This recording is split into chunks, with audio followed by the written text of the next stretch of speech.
पंडित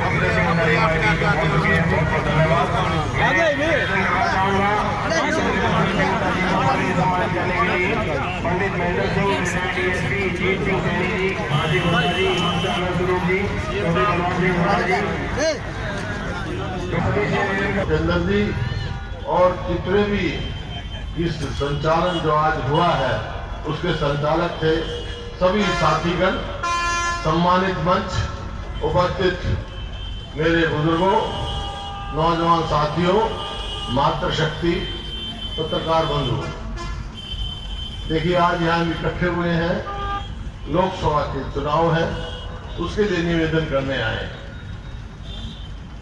रोहतक के और सब आउटर कॉलोनी के आमतौर पे यहाँ सब बैठे हैं और बहुत सारे चेहरे मैं देख रहा हूँ।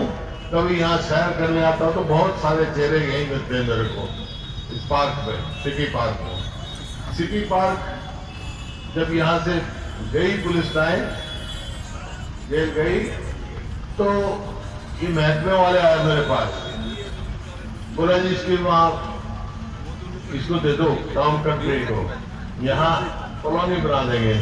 मगर एक जगह तो तैयार हुए सैर करने के लिए लोगों को, भाई इतना नहीं है यहाँ। तो हमने प्रयास किया कई जगह रोहतक में पार्क बनाए ताकि लोगों को सुविधा हो और अच्छा जीवन जिए। तो जैसा मैं कह रहा था, ये तो सिटी पार्क की बात थी कि लोकसभा का चुनाव है। एक बात मैं कहना चाहता हूँ कि जो लोकसभा का चुनाव है, ये खाली लोकसभा का चुनाव नहीं है। 3 महीने के बाद हरियाणा विधानसभा का चुनाव है। ये चुनाव फैसला करेगा कि हरियाणा में 3 महीने के बाद किसकी सरकार बननी है। ये चुनाव फैसला करेगा। देखो, आपने फैसला किया, हुआ, पिछला चुनाव हुआ, थोड़ी सी वोटों से दीपेंद्र सिंह हार गए या हराए, जो भी है। तो उसका नतीजा क्या हुआ कि आपकी सरकार भी थोड़ी सी वोटों से रह गई। 4000 वोट और आ जाती तो हमारी सिंगल लार्जेस्ट पार्टी हो जाती, इसकी सरकार नहीं बन सकती।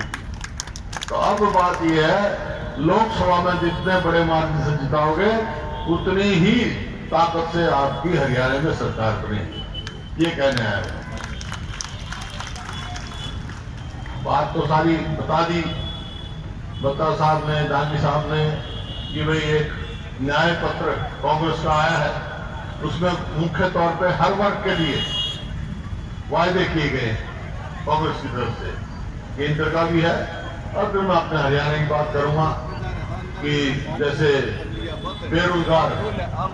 बेरोजगारों के लिए 1 लाख रुपया अप्रेंटिसशिप साल का, महिलाओं के लिए जो सबसे बुजुर्ग महिला है परिवार में उसको 1 लाख रुपए साल का, किसान के लिए MSP की गारंटी और कर्जा माफी का।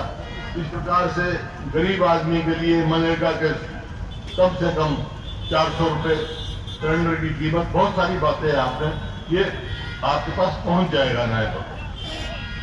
तो सवाल है कि अगर लोकसभा के इलेक्शन के बाद, जैसे मैं सारे हरियाणा में घूम रहा हूँ और उसके आधार पर दावे से कह सकता हूँ यहाँ कि हरियाणा की 36 बरादरी ने ये मन बना लिया है कि आने वाली सरकार हरियाणा।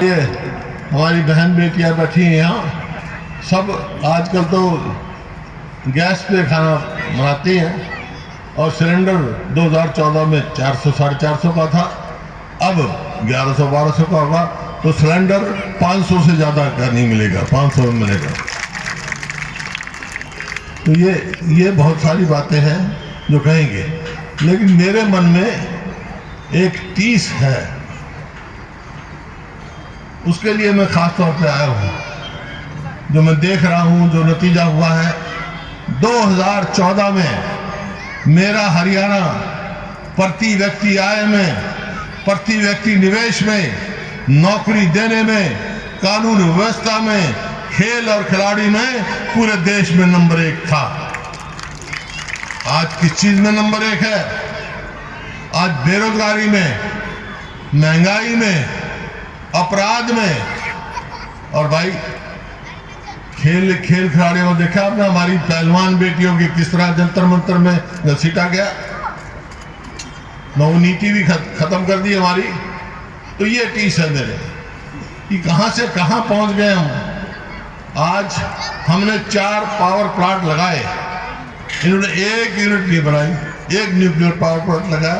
उसके बावजूद हरियाणा बना और 2014 तक कुल प्रदेश पे कर्जा 70,000 करोड़ था और उन्हें 14 से आज 24 में 4.5 लाख करोड़ कर्जा कर दिया, किया कुछ नहीं।